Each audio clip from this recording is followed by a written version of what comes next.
स्वागत है आप सभी का सीबीसी आवाज पर। आप देख रहे हैं खिलाड़ी नंबर 1 फ्राइडे का सत्र और इस वीकेंड सेशन में तेजी की तरफ ही इशारा बाजार ने पकड़ा है। सुबह में इनफैक्ट ज़्यादा एक्शन था, लेकिन इस समय 26 पॉइंट ही सही लेकिन तेजी के साथ ही कारोबार बन रहा है। आप ध्यान दें कि ऊपरी लेवल से करीब 67 पॉइंट हम फिसले हैं। कुछ मुनाफा वसूली हुई है। निफ्टी बैंक ने दरअसल अपनी चाल जो है वो थोड़ी सी ये गड़बड़ होती हुई, क्योंकि अब हम आ चुके हैं 60 पॉइंट नीचे और आज ऊपरी लेवल से हम 250 अंक फिसल चुके हैं। मिड कैप इंडेक्स में भी ऊपरी लेवल से कुछ मुनाफा वसूली के अंश बनते दिखाई दिए हैं और यहाँ पर भी दबाव बन रहा है। इस घंटे दरअसल पोजीशंस जो कॉन्ट्रैक्ट होने लगी है उसमें आईसीआईसीआई बैंक, कोटक जैसे काउंटर्स का हाथ है और दूसरी तरफ एचडीएफसी बैंक अब नियरली 1% के नॉक लगाता हुआ 0.72% का दबाव आता हुआ। तो इन दिग्गज बैंकों ने दरअसल थोड़ा सा खेल खराब किया है, वरना ओवरऑल सिचुएशन ठीक ही है। ठीक इसीलिए यानी कि निफ्टी पॉजिटिव टेरिटरी में, निफ्टी बैंक के लिए ठीक नहीं है। कंट्रीब्यूटर्स आपकी स्क्रीन पर लेकर आते हैं कि कहां से तेजी और कहां से मंदी बन रही है। एक तो बैंकों में हम देख रहे हैं कि कुछ मुनाफा वसूली बनती दिखाई दे रही है, लेकिन तेजी वाले काउंटर्स क्या है? निफ्टी के कंट्रीब्यूटर्स आपकी स्क्रीन पर आ जाएंगे और यहाँ पर आप ध्यान देंगे तो टेक्नोलॉजी कंपनियों का साथ है और रिलायंस का साथ है। अगर ये नहीं होता तो शायद प्रेशर होता। एचडीएफसी बैंक ज्यादा ड्रैग कर रहा है मार्केट को। आईटीसी, सनफार्मा, कोटक से भी दबाव बन रहा है। यह आपके लिए ताज़ा तस्वीर। अब ऐसे सिचुएशन में जहां पर हम मजबूत खुले, ट्रेंड अच्छा था, लेकिन पहले 2 घंटों के कारोबार के बाद अब मुनाफा वसूली कैचअप कर रही है। हमारे जानकारों की क्या रणनीति होगी उस पर करेंगे बातचीत। साथ ही देखेंगे कि अपने ट्रेड्स को और कितना बेहतर कर पाएंगे। रिटर्न्स की सिचुएशन आपके सामने। 11.5% के गेन्स अरुण कुमार मंत्री के, 6.5% की कमाई अमोल की हुई है, लेकिन -2% के रिटर्न्स पर हरीश जुजारे बैठे हैं। आज की स्थिति क्या लग रही है? अमोल, ऊपरी लेवल से कुछ करेक्ट होने लगा है। मेरे ख्याल में कल ही हम बात कर रहे थे ना कि 21,700 पर थोड़ा सा रेजिस्टेंस है। जी हर्षदा जी नमस्ते जी, हम कल ही बात कर रहे थे कि 700 और 21,750 एक अहम रेजिस्टेंस लेवल का काम करेगा और वहीं से मार्केट रिवर्स हुआ है। बट अभी भी रिवर्सल का करेक्शन कंफर्मेशन नहीं है। तो अगर इंडेक्स 21,600 के नीचे अगर ट्रेड होता है तो आई थिंक यहाँ पे एक लोअर टॉप फॉर्मेशन बन सकता है और उसके बाद वीकनेस शायद और बढ़ सकता है। फिलहाल तो एक रेंज बाउंड ही टेक्सचर है इंट्राडे और डेली स्ट्रक्चर में। तो फोकस यही रहेगा कि क्वालिटी जो स्टॉक्स है वहीं पे फोकस करें। क्वालिटी स्टॉक्स पर फोकस करें। थोड़ा सा ऊपरी लेवल से अटक रहा है बाजार।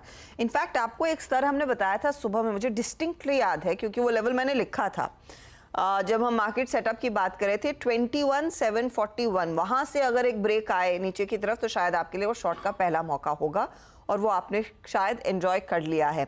अब अगला लेवल वॉच करने वाला रहेगा 21,550 का। वो टूटता है तो फिर से सिग्नल आपको मंदी का दिखेगा, शॉर्ट का कॉल ले सकते हैं। तब तक आप स्टॉक स्पेसिफिक्स पर फोकस करें। अरुण, आपकी अप्रोच क्या रहेगी? देखिए, गुड मॉर्निंग हर्षदा जी। देखिए, बाय ऑन डिप्स की अप्रोच रहेगी क्योंकि मार्केट अभी भी ट्रेंड पॉजिटिव है। नो डाउट ऊपर के लेवल से थोड़ा करेक्शन देखने को मिला है, पर स्टिल 21,600 के आसपास हेवी अच्छी राइटिंग देखने को मिल रही है पुट में। तो और 20-30 पॉइंट नीचे गिरता है, 21,650 के आसपास मिलता है तो अच्छी अपॉर्चुनिटी रहेगी इंट्राडे में निफ्टी लॉन्ग करने के लिए। 21,600 का स्टॉप लॉस रहेगा। अगेन रेजिस्टेंस सेम है 21,750, 21,800। मुझे लग रहा है आज और मंडे के सेशन में इसी रेंज में मार्केट रहना चाहिए। ओके, तो इसी रेंज में आप कह रहे हैं मार्केट रहना चाहिए। इस रेंज बाउंड ट्रेड में हरीश इंडेक्स पर जोर दे रहे हैं या फिर स्टॉक्स पर ही फोकस कर रहे हैं? गुड हर्षदा जी, मार्केट में थोड़ा बहुत प्रॉफिट बुकिंग देखने मिला है सुबह से हाई लेवल से, लेकिन मुझे नहीं लग रहा है कि पूरा ब्रेकडाउन होके कुछ ट्रेंड रिवर्सल है। तो माइनर प्रॉफिट बुकिंग है कल का बाउंस बैक के साथ। मुझे लग रहा है कि नेक्स्ट ऑफ में फिर से हम लोग रिकवरी की देख सकते हैं मार्केट में, क्योंकि अभी भी निफ्टी में सपोर्ट है 21,650 से 630 के रेंज के बीच में। तो मुझे लग रहा है कि स्लाइटली नीचे आए तो मुझे लग रहा है कि नेक्स्ट ऑफ में रिकवरी देखने मिल सकता है आगे। देखते हैं रिकवरी कितनी आती। वैसे कुछ ट्रेड्स जमे हैं और अच्छे जमे हैं, आपके लिए लेकर आते हैं वो टॉप ट्रेड्स। एक तो हरीश का टाटा पावर करीब 1.5% के गेंस कमा कर गया और अमोल का बैंक ऑफ इंडिया 5.5% के रिटर्न्स कमा कर गया। ये कल तक की सिचुएशन थी। आज कौन से ट्रेड्स एंजॉय करने के मौके हैं? एक तो हरीश, आप टाटा पावर कैरी कर रहे हैं, राइट? बिल्कुल। और हरीश ने कहाँ प्रॉफिट बुक किया है? एक तो कैम्स में 2738 पर कल डिलीवरी में पॉकेट प्रॉफिट बुक किया और राइट्स में आज एग्जिट किया। आज का नया सौदा क्या रहेगा हरीश? मेरा मार्केट में आईटी स्टॉक में थोड़ा बहुत तेजी है। तो मुझे लग रहा है कि FSL एक स्टॉक रहेगा बाय करने के लिए करंट लेवल्स पे। तो मुझे लग रहा है कि यहाँ पे टारगेट 212 का लेके चल सकते हैं और स्टॉप लॉस 187। 212 का टारगेट और 187 का स्टॉप लॉस। फर्स्ट सोर्स पर आप रखिए नज़र। ये है फिलहाल वो ट्रेड जिसमें आप तेज़ी करेंगे। मिड कैप आईटी में हम देख रहे हैं फिर मोमेंटम लौटता हुआ, तो ये बाय साइड का ट्रेड है। अरुण का पोर्टफोलियो आपकी स्क्रीन पर आ जाएगा और अरुण के पोर्टफोलियो में आप गौर करें तो दो ट्रेड्स अभी भी होल्ड कर रहे हैं। एक तो GIC-RE और साथ ही BSC। इन्होंने आज सुबह में एक बुक किया है सेंट्रल बैंक, अच्छा कल बुक किया सेंट्रल बैंक 52.45 के लेवल्स पर। नया ट्रेड अरुण? अच्छा था, नेक्स्ट ट्रेड जो रहेगा नाइका में रहेगा। नाइका काफी स्ट्रांग लग रहा है, करंट लेवल से 175 के आसपास चल रहा है और कल के 3 डेज के वॉल्यूम्स ऑलरेडी ब्रीच हो चुके हैं, तो स्टॉक को बाय करने की सलाह रहेगी। 186 का टारगेट रहेगा और 170 के नीचे स्टॉप लॉस। 186 का टारगेट, 173 के स्टॉप लॉस, तेजी वाला ट्रेड। नाइका में ध्यान दीजिए और स्टॉक 175 के आसपास कर रहा है कारोबार, तो करीब 186 का टारगेट यहाँ पर बन रहा है।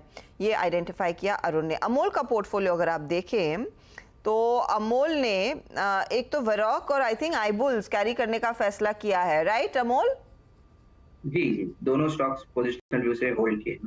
ठीक है, तो आज नया सौदा क्या जोड़ेंगे, क्योंकि आपने सुबह में तो प्रॉफिट बांध लिया बैंक ऑफ इंडिया से?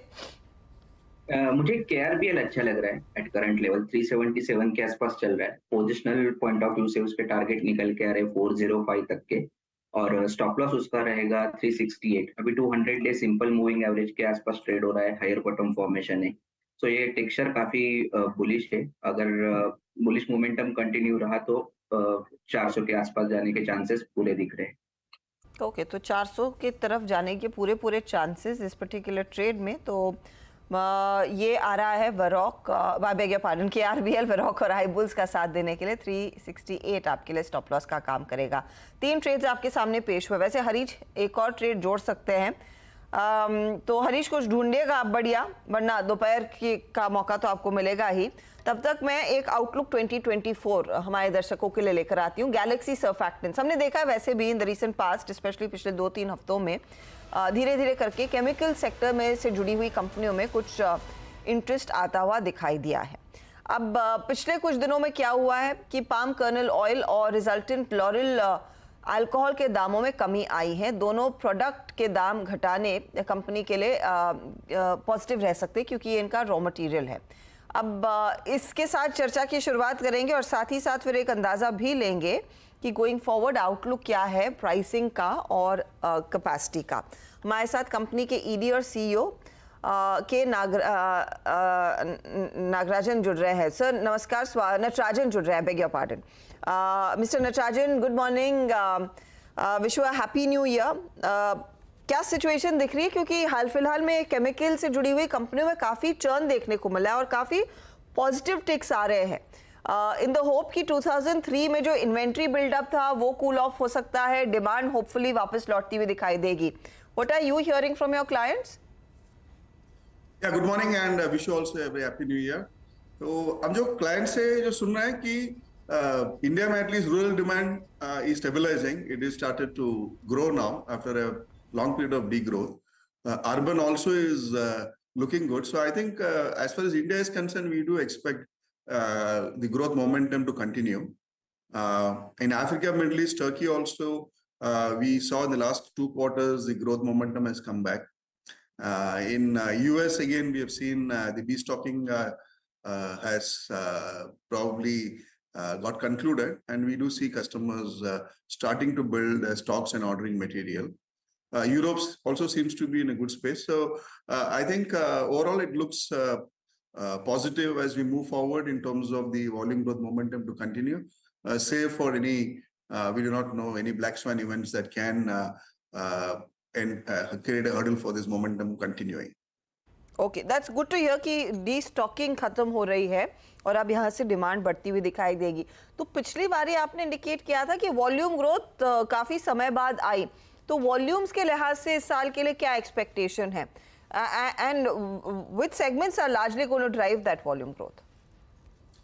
If you see ये जो हमारा जो volume guidance, we have been talking about a range of 6 to 8% and we would like to stick to that. That would be a good number to achieve. We did grow in that range in the first half of this financial year. And yes, I think the major contributors to this volume growth will be Africa, Middle East, Turkey, and India, and with some green shoots that we are seeing from US and the Europe. Africa and middle east markets में आप कह रहे हैं थोड़ी सी स्थिति बेहतर होगी. In the recent past जो मैं इंट्रोडक्शन में भी मेंशन कर रही थी कि कुछ रॉ मटेरियल प्राइसेस में कमी देखने को मिली है. How is this likely to play out for you? ये तो आपका इनपुट कॉस्ट कम होगा तो मार्जिन्स कितने इंप्रूव हो सकते हैं? जब पाम कर्नल करीब क्वार्टर ऑन क्वार्टर 3% करेक्ट होता है और साथ ही साथ आपका रिजल्टेंट लॉरिल अल्कोहल में भी प्राइसेस कुछ और कम होने के आसार बन रहे हैं. या तो जब ये प्राइस कम होते हैं तो उसका एक very important benefit is that the pricing by our customers would ensure that they're able to pass it on to the consumers, and that would result in the growth momentum being sustained. As far as we are concerned, this is all, we call it a sideways movements because 2-3% prices moving up and down is something that has become normal in the market. But the good thing is that if this trend continues, it augurs well for the growth, volume growth to pick up. Okay. But will it push your volumes beyond what you have guided? We would love that to happen, but as of now, I'd like to stick to the 6 to 8%. We probably need to wait and watch because it takes time for the prices to be reflected to the end consumers and then the growth, volume growth coming. So let's wait, but it looks positive. So let's keep our fingers crossed.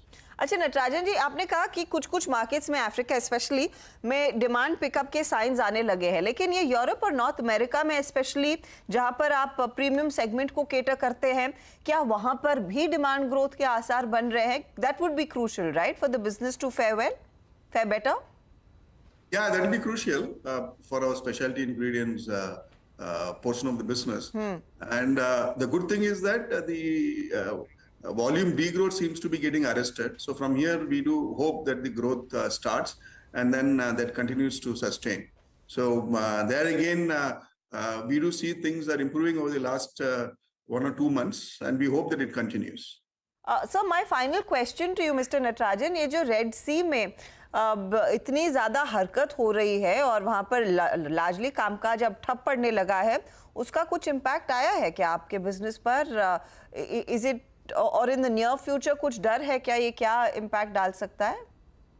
So we are evaluating the impact. It's just 2 weeks that we have been trying to understand how things are getting impacted. Now the immediate priority is to see as to how we are able to keep our engage with the customers to give them clarity in terms of what our material is in transit, how they're getting rerouted, and when it will reach them. But yes, we are also assessing what can be the implications on freight rates going up, transit times going up, and how do we ensure that we continue to serve our customers well. तो अब तक freight rates ऊपर नहीं गए हैं, but you'll have to watch out for that. Freight rates have started. We started receiving indications from shipping companies. There are war surcharges that are being levied. There are surcharges being levied for rerouting of the ships through the Cape of Good Hope.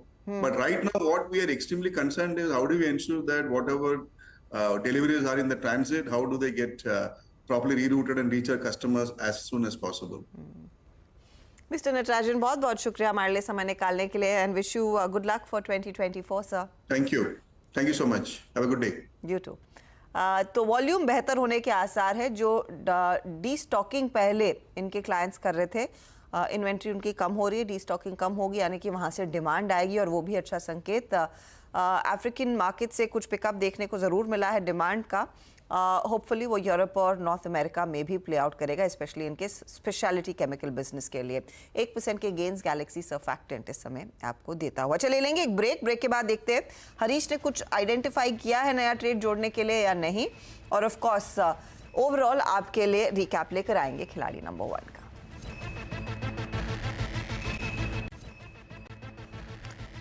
अब देख रहे हैं खिलाड़ी number 1. हमारे जानकारों ने अपने portfolio वाले ट्रेड्स दे दिए हैं, लेकिन हरीश के पोर्टफोलियो में एक जगह अभी भी बची है. हरीश, कुछ मिला स्टॉक? हर्षिता जी, मैं थोड़ी देर के बाद लेने की ट्राई करता हूं. मार्केट थोड़ा वॉलेटाइल है, थोड़ा सेटल होने की ट्राई करता हूं. ओके, तो कुछ टाइम लेंगे, लेकिन इन्होंने आइडेंटिफाई मेरे ख्याल में कर लिया था, लेकिन देंगे थोड़ी देर बाद. कोई नहीं, तो फटाफट से मैं रिकैप कर देती हूँ जो भी ट्रेड्स आज आए हैं और देखते हैं यहाँ पर किस तरह के रिटर्न्स फिर बनते दिखाई देंगे। तो पहला पोर्टफोलियो अरुण कुमार मंत्री का GIC 345 के लिए कैरी किया, BSE कैरी किया 2390 के लिए। नायका जोड़ा है नया ट्रेड, 186 टारगेट, 170 स्टॉप लॉस है। रिटर्न्स देखिए क्या बन रहे हैं। तो सिचुएशन ये है कि GIC कर रहा है 1% नीचे की ड्रैग, BSE 0.26% जोड़ता हुआ, नायका अभी जोड़ा तो वहाँ से रिटर्न्स कुछ क्लॉक होना शुरू नहीं हुए हैं। बरॉक कैरी किया है 600 का target, India bulls housing Amol ने किया है कैरी 235 का टारगेट, KRBL नया जोड़ा 405 टारगेट, 368 स्टॉप लॉस है। रिटर्न्स देखिएगा तो वेरॉक 0.68% ऊपर, इंडिया बुल्स 0.35, लेकिन KRBL में ऊपरी लेवल से आ रही है कुछ मुनाफा वसूली। अमोल के पोर्टफोलियो में, ये अमोल का पोर्टफोलियो हो गया। अब आते हैं हरीश के पोर्टफोलियो पर। तो एक जगह खाली है, वो दोपहर में आएगा ट्रेड, फर्स्ट सोर्स, लेकिन इन्होंने जोड़ा 212 टारगेट, 187 स्टॉप लॉस, 368 का टारगेट टाटा पावर पर इनका है। रिटर्न्स देखेंगे तो टाटा पावर आज वैसे चला तो है करीब 0.77% जोड़ता हुआ, फर्स्ट सोर्स इनके लिए 0.67% के रिटर्न्स जोड़ता हुआ। रिटर्न्स की सिचुएशन अब ताज़ा आपकी स्क्रीन पर, सभी पॉजिटिव में है। हरीश 0.49% के रिटर्न्स पर, 8% के रिटर्न्स अमोल के और अरुण कुमार मंत्री 11% के रिटर्न्स पर बैठे हैं। ये है आपके लिए ताज़ा तस्वीर। चलिए अब रुक करते हैं यतिन की तरफ और बात होगी HAL की। स्टॉक आज खुलने के साथ ही भाग रहा है। UBS ने कवरेज शुरू किया है, क्यों है बुलिश अब इन लेवल्स पर UBS? यतिन बताइए।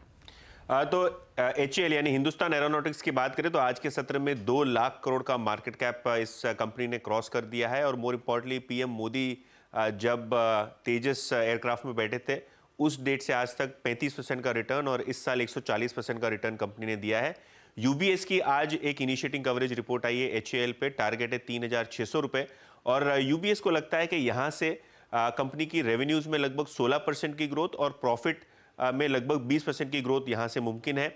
ऑर्डर बुक जो है खास करके तेजस एयरक्राफ्ट की, उसके वजह से करंट ऑर्डर बुक जो FY23 में थी वहाँ से FY26 में ऑर्डर बुक लगभग 3 गुना बड़ी हो जाएगी, जिसके कारण ग्रोथ की विजिबिलिटी बहुत बढ़िया हो जाएगी और शायद इसीलिए डिफेंस सेक्टर को लेके और HAL को लेके UBS काफ़ी बुलिश है। HAL को लेकर दरअसल UBS काफ़ी बुलिश आता हुआ और यहाँ पर सॉलिड टारगेट्स आ रहे हैं 3,600 के, स्टॉक 3,000 के ऊपर कर रहा है ट्रेड।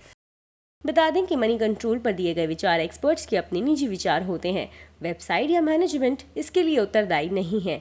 यूजर्स को मनी कंट्रोल की सलाह है कि कोई भी निवेश निर्णय लेने से पहले सर्टिफाइड एक्सपर्ट की सलाह लें।